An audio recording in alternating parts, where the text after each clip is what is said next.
Alright, so I wanted to do this video because I was trying to find a mirror, the proper mirror to fit. I have a 2019 Honda CR-V, and I ordered the wrong mirror on eBay, which hopefully you can see these.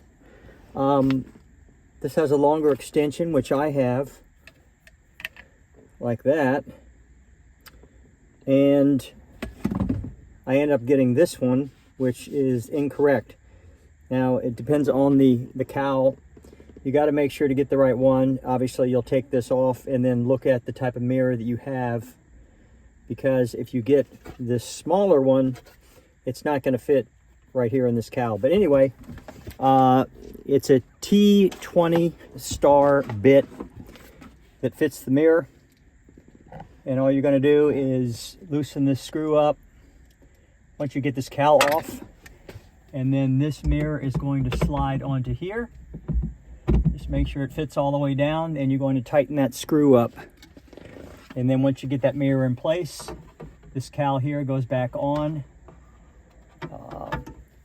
It just snaps into place with these little tongs here. And then this piece, I kind of had to pry it off, but it also has these little pieces on here as well that just lock into place once you get this piece on, and then this piece goes on top of that for the mirror.